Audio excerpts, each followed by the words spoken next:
अनिल, जय हिंद जय भारत। कैसे हो साथियों? आपके अपने परिवार में यूट्यूब चैनल पर आपका स्वागत है, हार्दिक अभिनंदन है। हमने पिछले वीडियो में पढ़ा था मेवाड़ का बाघ फेस्ट, उसके बारे में थोड़ी बातें कर लेते हैं कि राजस्थान में गुहिल वंश की स्थापना कब हुई? 566 ईस्वी में। किसने की थी? गुहिल ने। ये प्रमाण हमें कहाँ पर मिलते हैं? समोली का अभिलेख 646 ईस्वी में उदयपुर में मिलता है, वहां से हमें प्रमाण मिलते हैं। इसके अलावा बप्पा रावल ने मेवाड़ में सर्वप्रथम चांदी के सिक्के बनवाए थे। नहीं सॉरी, गोहिल ने बनवाए थे चांदी के सिक्के। उसके बाद में शासक बनता है बप्पा रावल, जिसका मूल नाम क्या है भाई? कालभोज। और बप्पा रावल है मेवाड़ की राजधानी कहां पर बनाता है? नागदा में। और इसके समय मेवाड़ में सोने के सिक्के बनाए जाते हैं। चांदी के किसने बनवाए? गोहिल ने। और सोने के बप्पा रावल ने। 115 ग्रेन का सिक्का मिलता है, वो प्रमाण है। और ये प्रमाण मिलता है हमें सामोली के अभिलेख उदयपुर से। के बाद में मुख्य शासक बनता है अल्लट, जिसने मेवाड़ की दूसरी राजधानी को आहड़ को बनाया। और अल्लट ने मेवाड़ में सर्वप्रथम नौकरशाही का गठन किया। इसके अलावा हूण राजकुमारी हरिया देवी से विवाह किया तथा मेवाड़ में उदयपुर में सर्वप्रथम एक वराह मंदिर, अगर फेमस की बात करा, पुष्कर में है। और वराह मंदिर उदयपुर में जिसका निर्माण अल्लट ने करवाया था। और पुष्कर में जो वराह मंदिर है उसका निर्माण किसने करवाया है? अरुणोराज ने। उसके बाद में क्या पढ़ा था? जेतर सिंह को पढ़ा था। उसके समय 1227 ईस्वी में भूताला का युद्ध हुआ था, जेतर सिंह और इल्तुमिश के बीच। जीत किसकी होती है? इस युद्ध में जेतर सिंह है विजेता होता है और राजधानी चित्तौड़गढ़ को बनाता है। पहली राजधानी बप्पा रावल ने कहां पर बनाई? नागदा। दूसरी राजधानी आहड़ किसने बनाई है? अल्लट ने। और तीसरी राजधानी जेतर सिंह ने। मेवाड़ की तीसरी राजधानी किसने बनाई? जेतर सिंह ने चित्तौड़ को। इसके बाद में शासक आता है तेज सिंह। पढ़ते हैं अपन। तेज सिंह के समय में एक मेवाड़ का सबसे प्राचीन चित्रित ग्रंथ मिलता है, का नाम है श्राव प्रतिक्रमी चूर्ण। ठीक है, 1260 ईस्वी का है। और किसके समय में मिलता है? तेज सिंह के समय में। मेवाड़ का सबसे प्राचीन चित्रित ग्रंथ है, वर्तमान में आहड़ में लगा हुआ है। और मेवाड़ का हमने शासक पढ़ लिया था समर सिंह तक। ठीक है, 1299 में एक घटना होती है, अलाउद्दीन खिलजी है उसकी सेना गुजरात जा रही है। तो उसी समय कहते हैं कि समर सिंह ने अलाउद्दीन खिलजी की सेना से जाने के लिए जो रास्ता देते हैं ना, उसके लिए कर लिया था, यानी टोल टैक्स लग गयो। अब भाई इन बात को पतो किन चलो? अलाउद्दीन खिलजी ने। अलाउद्दीन खिलजी बोला भाई मैं दिल्ली का राजा थे मेवाड़ का, और मैं टैक्स दिया था। नहीं, समर सिंह का नहीं, भी देना पड़ेगा, कोई इलाज नहीं है, यहां से आपको गुजरना है तो टैक्स देना पड़ेगा। तो अलाउद्दीन खिलजी ने कहा कि देख लो भाई, स्टाफ स्टूप चले तो कार्ड दिखा दो, थे भी राजा हो मैं भी राजा। कहना ना कोई स्टाफ को नहीं। फिर समस्या हो जाए, गुजरात जागे और वापस आऊंगा, समस्या बढ़स के थारे। कोई बात को नहीं, समस्या बढ़ी देख लेंगे, लेकिन अब जाती टाइम था ना, कर देना पड़ो। वो कहते हैं कि अलाउद्दीन खिलजी ने उस समय 1299 ईस्वी में समर सिंह को कर दिया था। इसका जो एक मेन कारण बनता है, समर सिंह के बाद में शासक बनता है रावल रतन सिंह। इसका कार्यकाल है 1302 से 3 तक। ये शासक बनते ही अलाउद्दीन खिलजी का मेवाड़ पर आक्रमण होता है। और एक कारण इनमें से यही माना जाता है कि समर सिंह द्वारा अलाउद्दीन खिलजी की सेना को गुजरात जाते समय कर देना मुख्य कारण एक ये माना जाता है। दूसरा कारण ये मानते हैं कि अलाउद्दीन खिलजी ने मेवाड़ पर जो आक्रमण किया, दूसरा कारण ये है कि चित्तौड़ की साम्राज्यवादी नीति, यानी अपने क्षेत्र को, भारत में जितने क्षेत्र में शासन कर सके अपने साम्राज्य को बढ़ाया जाए। अगला कारण ये माना है कि मेवाड़ का सामरिक महत्व है। सामरिक महत्व के बारे में बात करें, देखो भाई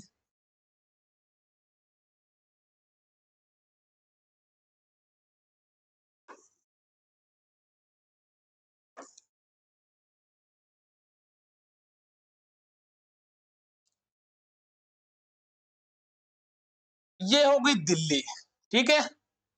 ये अपना राजस्थान, यहाँ पर पड़ता है मेवाड़, ठीक है। इसके अलावा यहाँ पर पड़ता है गुजरात और इस साइड में मालवा, गुजरात और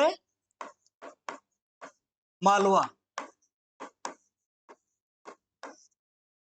यहाँ पर अलाउद्दीन खिलजी का शासन है। तो अगर अलाउद्दीन खिलजी की सेना गुजरात पर आक्रमण करेगी या गुजरात जाएगी तो कहां से गुजरना पड़ेगा भाई? मेवाड़ से। और मालवा पर आक्रमण करेगी तो भी मेवाड़ से गुजरना पड़ेगा। इसीलिए मेवाड़ को सामरिक दृष्टि के महत्व को देखते हुए मेवाड़ पर आक्रमण करता है अलाउद्दीन खिलजी 1303 ईस्वी में। और मेन जो कारण है पद्मिनी की सुंदरता, इसके भाई पद्मिनी की सुंदरता। पद्मिनी स्टोरी पढ़े क्या? बहुत ही इंटरेस्टेड, बहुत ही मनोरंजनदायक है, लेकिन ये जो स्टोरी है मात्र काल्पनिक मानते हैं। इसका प्रमाण हमें कहां पर मिलता है?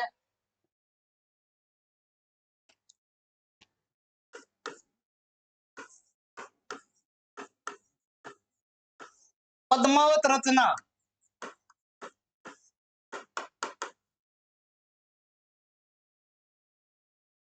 इसके लेखक हैं भाई मलिक मोहम्मद जायसी। कब लिखी गई है? 1540 ईस्वी में। इसमें भारत में किसका शासन है? शेर शाह सूरी का।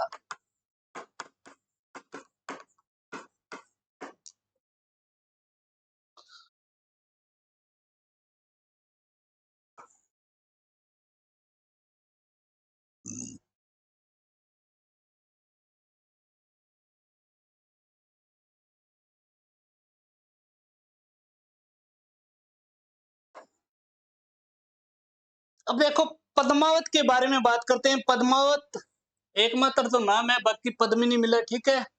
ये ग्रंथ लिखा है मलिक मोहम्मद जायसी ने। कब लिखा है? 1540। किसके काल में? शेर शाह सूरी के काल में। और युद्ध कब होता है पद्मिनी के लिए? 1303 में।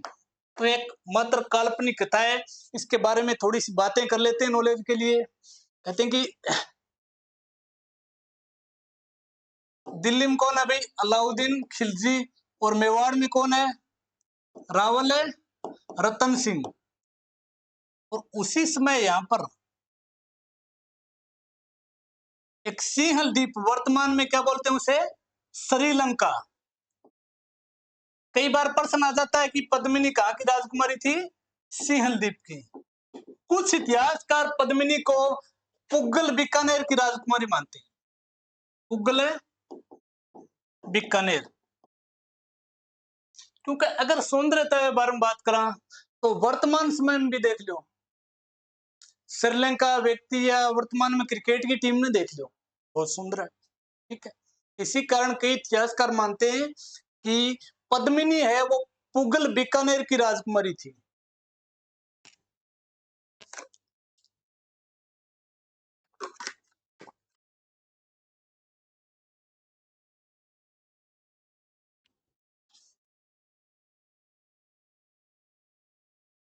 यहाँ का राजा है सिंहल द्वीप का गंधर्व सेन। गंधर्व सेन उसकी पुत्री थी। और पद्मिनी की माता चंपावती।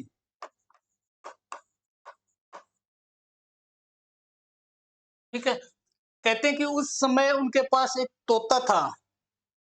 वो जैसे ही पिंजरे से आजाद हुआ और निकलकर आ गया कहां पर? राजस्थान में गागरोन में। गागरोन है चित्तौड़गढ़। वर्तमान में हीरामन तोते कहां पर पाए जाते हैं? गागरोन में। तोते का नाम क्या है भाई? हीरामन तोता। कौन सा तोता है? हीरामन। गागरोन के राजा ने वहां पर पकड़कर कोई आगे बेच दिया अन्य राजा को, और उस राजा ने आगे बेच दिया। जिसको खरीदा किसने? अभी रावल रतन सिंह ने खरीद लिया। और रावल रतन सिंह के दरबार में वो रामन तोता रहता था, एकदम मानव जैसी हूबहू बोली। कोई जानवर है ना, जैसे अपन साइको की बात करें, तो व्यक्ति पर सर्वाधिक प्रभाव किस चीज का पड़ता है, वंशानुक्रम या वातावरण? तो सर्वाधिक वातावरण का प्रभाव पड़ता है। साइको में एक मनोवैज्ञानिक हुए वाटसन, उन्होंने यही बताया कि अगर आप मुझे कोई भी बच्चा दे दो, छोटा बच्चा, उसको क्या बनाना है, क्या वो मैं बना दूंगा। छोटा बच्चा दो, उसको जैसे माहौल में डालोगे उसी हिसाब से काम करेगा। तो तोता है घर पर, जैसे अपने घर पर कोई जानवर है, छोटा जानवर ले आइए, अगर वो बोलता है तो अपन राम राम करेंगे, तो वो कई बार तो शब्द बोल ही देगा राम राम। तो ईरामन तोता है वो मानो की हूबहू बोली बोल देता था। कहां पर पहुंच गया? राहुल रतन सिंह के दरबार में। एक दिन की बात है भाई, रावल रतन सिंह, इसकी रानी थी नागमती। पद्मिनी तो देखो बाद में बनी है। अब राहुल रतन सिंह की रानी नागमती एकदम श्रृंगार वगैरह करके तैयार हो गए, राजा के सामने पेश हो जाए। बोले भाई बताओ कैसी लग रही? अब राजा जी तो कह रहे हैं बस थारे जैसी दुनिया में नहीं देखी मैंने, हे यो जगह हो, बहुत सुंदर लग रही हो। ये बात में सुने कुने रामन तो कहे महाराज जी थे तो देखे को नहीं की। बोले रखे हो? अब सामने तो कौन बोले हो भाई? नागमती सुने लग रही है। बोले बात के बात बता। जैसे ही नागमती निकल जाती है आगे, तो रामन तोता बताता है कि अति सुंदर, दुनिया में अति सुंदर कोई राजकुमारी है तो वो श्रीलंका में, जहां से वो आया था, और गंधर्व सेन की पुत्री है, सिंहल द्वीप पर है। अब उस समय मेवाड़ के जो शासक राजा होते थे, उसकी पूरे भारत में तोती बोलती थी। तो महाराज तो निकल गया भी, तो रावल रतन सिंह जी है वो निकल चुके हैं सिंहल द्वीप के लिए और पद्मिनी को लाने के लिए। बताते हैं कि कुछ समय तक वहां रहे, 5-4 महीना रहे, बाद में राशन पानी खत्म हो गया तो महाराज बन गया। महाराज बन गए जाता इसके घर पर भाई गंधर्व सिंह के।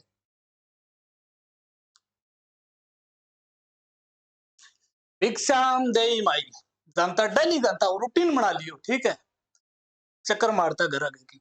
अब भाई राजा देखो ये बंदा कौन है, लग तो ठीक रहा है। तो राजा ने उसका परिचय किया, तो रावल रतन सिंह ने बताया कि मैं तो मेवाड़ का राजा हूँ। तो उस समय मेवाड़ का अच्छा सिस्टम था। तो गंधर्व सेन ने सोचा बताइए किस लिए आए हो? कि रावल रतन सिंह ने बताया कि मैं तो पद्मिनी के लिए आया हूँ यहाँ पर। तो गंधर्व सेन ने कहते हैं कि पद्मिनी की शादी है वो रावल रतन सिंह से कर दी, और वापस वो पद्मिनी को लेकर मेवाड़ आ जाती।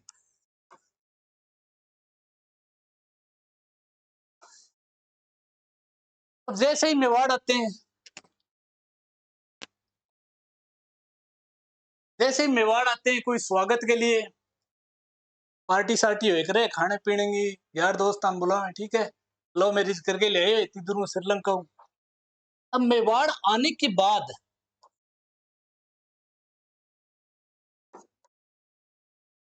सब लोग खाना पीना कर रहे हैं।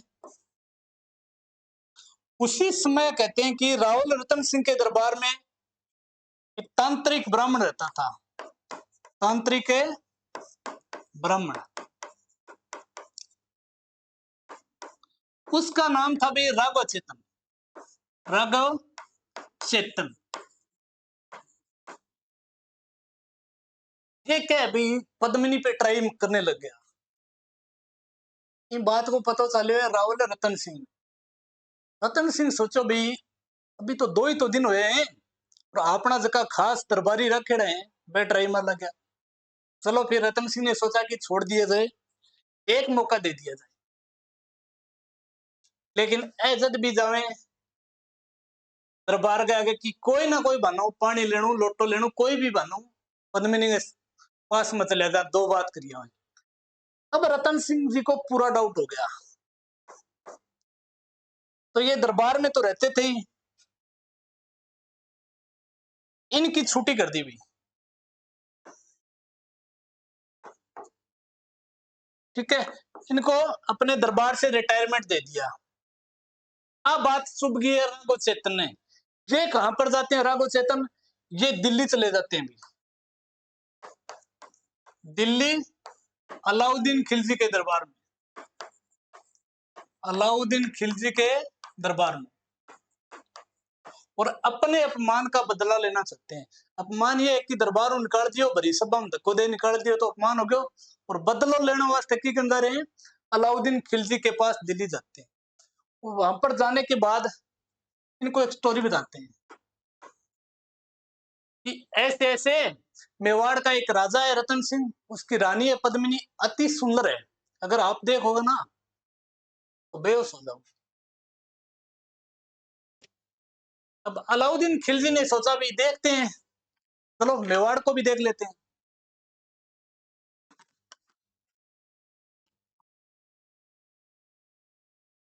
तो कहते हैं कि जनवरी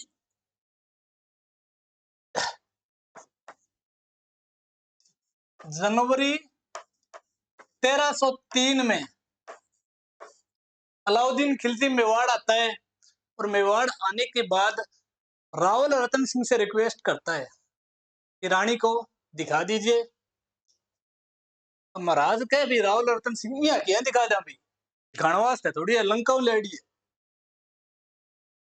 इस बात का विरोध खूब करते हैं रतन सिंह जी, लेकिन कहते हैं कि अलाउद्दीन खिलजी के किसी एक ब्राह्मण ने और चाबी भरी कि महाराज अगर थे रानी देखो, अगर बाप पानी पी रही है तो कंठामा की पानी जातो दिखो, अति सुंदर है।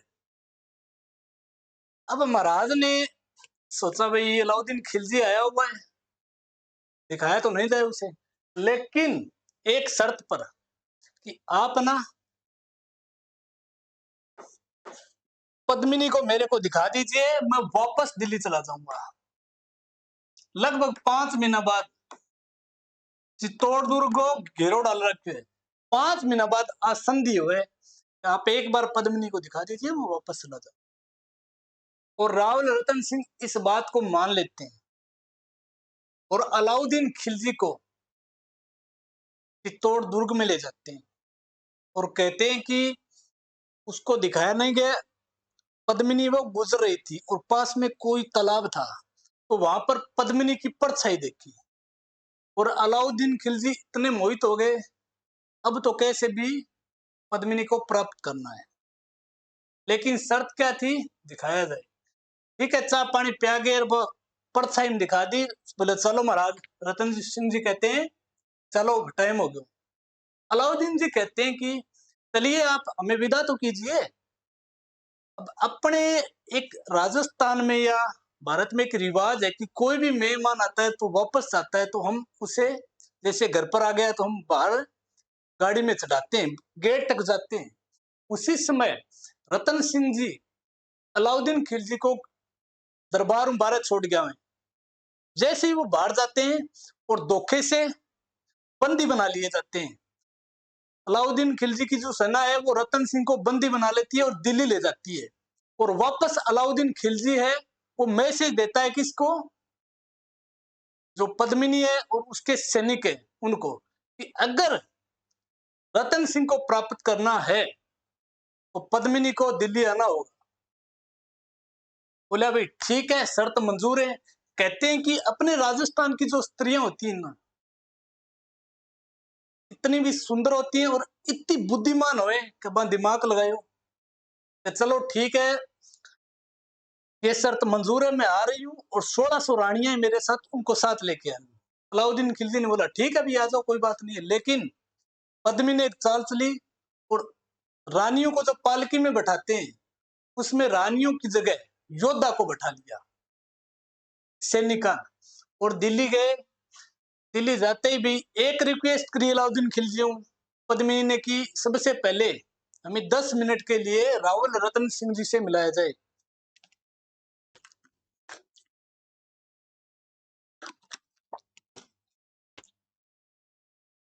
रावल रतन सिंह जी से मिलाया जाए। अलाउद्दीन खिलजी सोचो भाई 1600 रानी आई, पद्मिनी भी आ गई, अब क्या टेंशन है, चलो 10 मिनट दिया। कहते हैं कि जो पालकियों में योद्धा थे ना, उनके आगे आगे पद्मिनी और पीछे पीछे पालकियां, और रतन सिंह जी के पास जाते हैं और जाते ही वहां पर अलाउद्दीन खिलजी की थोड़ी मोटी सेना ही मन सल्टा गए और वापस आ जाए। कहां पर? मेवाड़ में। कितनी चतुरी बताओ आजकल। मेवाड़ आने के बाद अलाउद्दीन खिलजी की सेना आती है और गंभीरी प्लस बेड़च नदी है, यहां पर शिविर डाल लेती है। ठीक है, सैनिकों का शिविर लगाती है कि चित्तौड़ को कैसे भी जीता जाए, जीतेंगे। लगभग 5-4 महीना बाद में राशन खत्म हो जाए चित्तौड़ दुर्ग को, तो सभी रावल रतन सिंह और पद्मिनी के काका और भतीजा हैं गोरा बादल, वो आक्रमण करते हैं, वीरगति को प्राप्त हो जाते हैं और चित्तौड़ दुर्ग है वो अलाउद्दीन खिलजी के पास में चला जाता है। उसके बाद में चित्तौड़गढ़ दुर्ग को अलाउद्दीन खिलजी है वो खिजर खां को सौंपकर, किसको?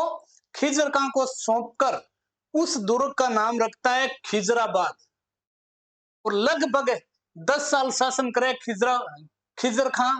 उसके बाद 1313 में सोनगरा चौहान शासक है मालदेव सोनगरा, उसको सुपुर्द कर देते हैं ये किला और वो वापस दिल्ली के लिए निकल जाते हैं कि छोड़ो नहीं, शासन कर लियो, बहुत है 10-12 साल, अब भाई मालदेव तू संभाल।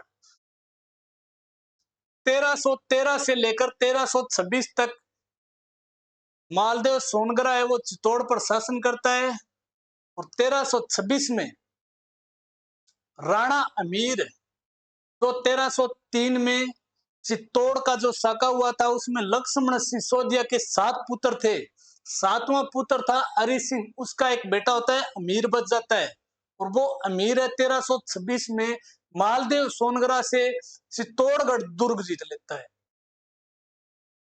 आई गए समझ में? देखो, अगर आप पहली बार देख रहे हो तो मेरे हिसाब को नहीं आई, अगर आपने पहले पढ़ी है तो समझ आ गई।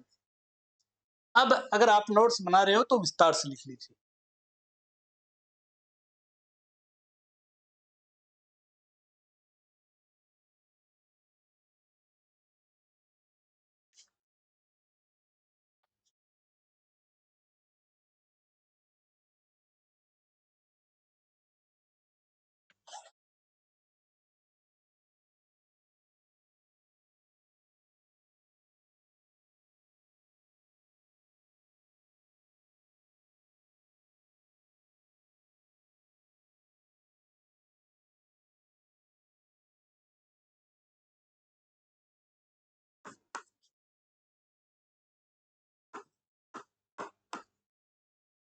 पद्मिनी है कहाँ की राजकुमारी थी?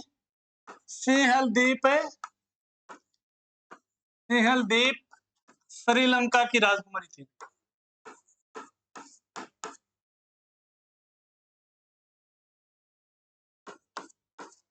गंधर्व सेन राजा चंपावती रानी की पुत्री।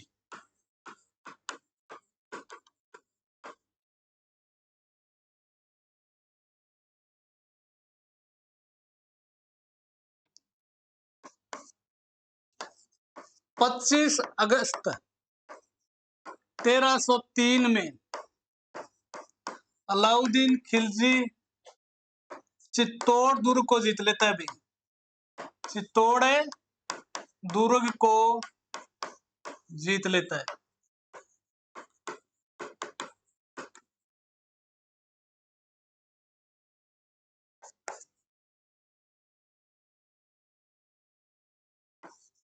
रावल रतन सिंह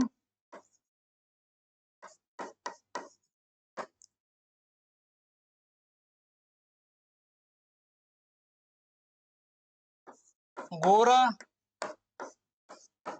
चाचा है किसका भाई? पद्मिनी का, और बादल है भतीजा।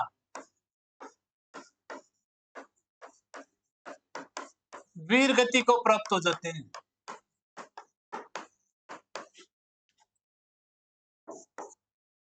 पद्मिनी है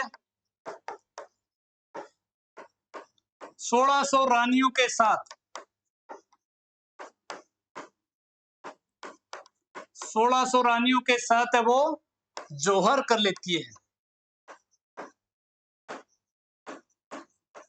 इसी कारण राजस्थान का प्रथम जौहर मेला है चित्तौड़ में लगता है चैत्र कर्षण 11 को, यानी चैत की अंधेरी 11 ने राजस्थान में जौहर मेला लगता है।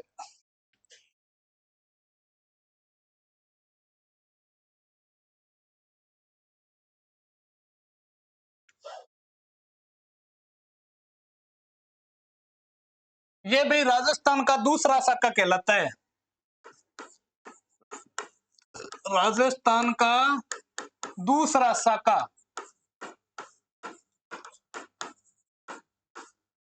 कब होता है अभी? 26 अगस्त 1303। किसके नेतृत्व में? पद्मिनी के नेतृत्व में।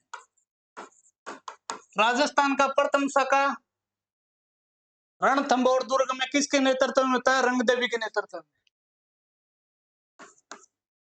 और चित्तौड़ को अलाउद्दीन खिलजी जीतने के बाद किसको सुपुर्द कर देता है? खिज्जर खां। खिज्जर खां को चित्तौड़ दुर्ग सुपुर्द कर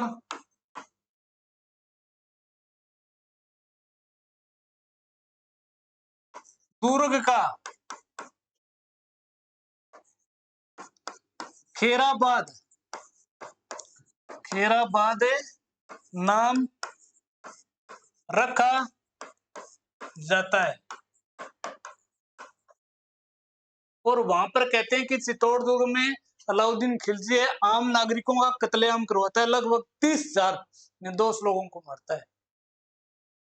और दुर्ग के आसपास में जितने भी मंदिर थे उनको तुड़वाकर गंभीरी नदी पर पुल का निर्माण करवाता है। गंभीरी नदी पर पुल का निर्माण करवाता है।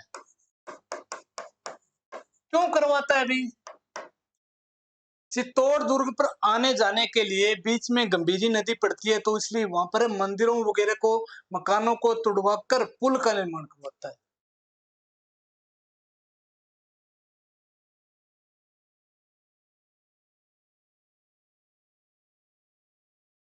ये जो खिज्जर खां है, खीराबाद नाम रखता है, ये हमें प्रमाण कहां पर मिलता है? अभी एक अभिलेख मिलता है दाई बी पीर की दरगाह, पीर की दरगाह। ये चित्तौड़ दुर्ग में अभी भी एक अभिलेख मिलता है।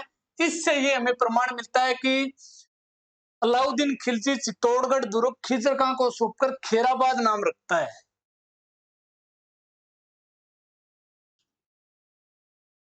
और एक मकबरे का निर्माण करवाता है। मकबरे का निर्माण वर्तमान में वो चित्तौड़ दुर्ग से नीचे बना हुआ है। वहां पर एक अभिलेख मिलता है, उसमें अलाउद्दीन खिलजी को संसार का रक्षक दूसरा सिकंदर कहा गया है। दूसरा सिकंदर।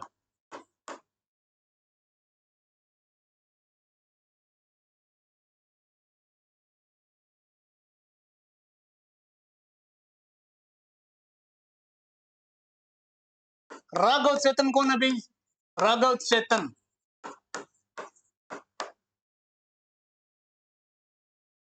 रतन सिंह के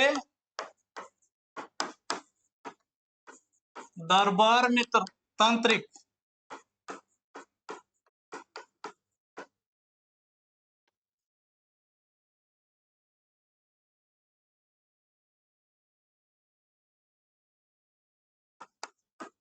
तोता कौन सा है?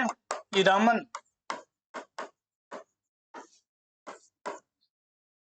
इस युद्ध के दौरान अलाउद्दीन खिलजी के साथ बताते हैं अमीर खुसरो साथ में था। अमीर खुसरो, इसने भारत में लगभग 7 राजाओं के शासन देखे थे। अमीर खुसरो ने एक पुस्तक लिखी थी खजाइन उल फुतुह, या इसका दूसरा नाम है तारीख ए अलाई। इसमें जो चित्तौड़ दुर्ग है, चित्तौड़ पर आक्रमण किया, उसका विवरण मिलता है। खजाइन उल फतेह नाम इसे मिलेगा, खजाइन उल फतेह, अल्लाह अकबर, तारीख अल्लाई हमादा, इस टाइप के नाम मिलेंगे।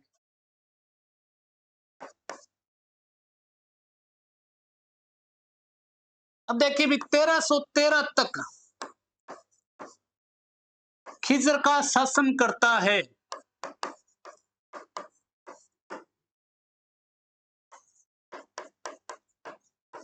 और 1313 में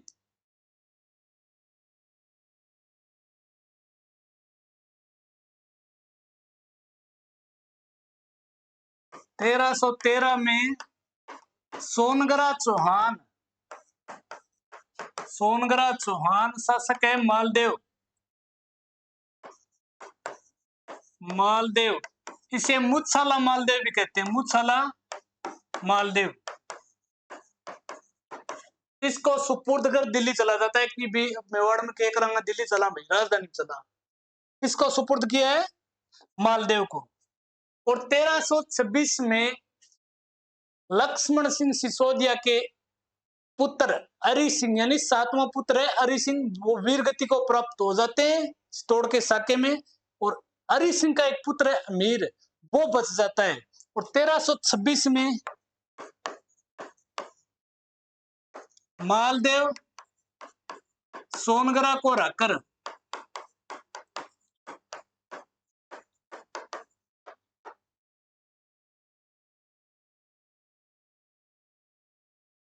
राणा अमीर है, वो शासक बनता है मेवाड़ का। और एक जो की मेन चीज है, रावल रतन सिंह, देखिए भी पीछे वाले पेज में रावल रतन सिंह है। ये रावल शाखा के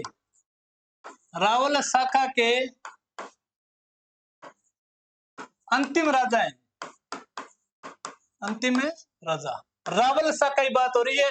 अब इनसे आगे जो मेवाड़ में शासन करेंगे वो सिसोदिया या फिर राणा कहलाएंगे। तो रावल शाखा के अंतिम राजा कौन है? Rawal Ratan Singh.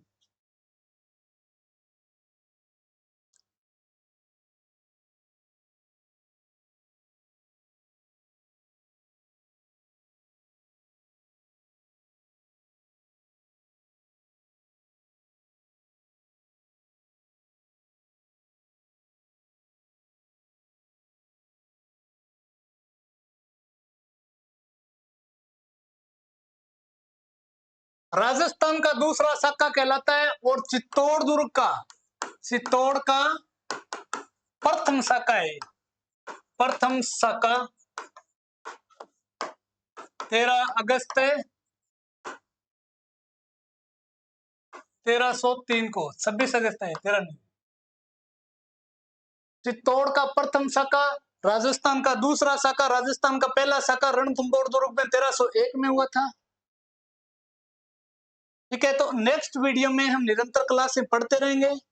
Okay, best of luck, thank you.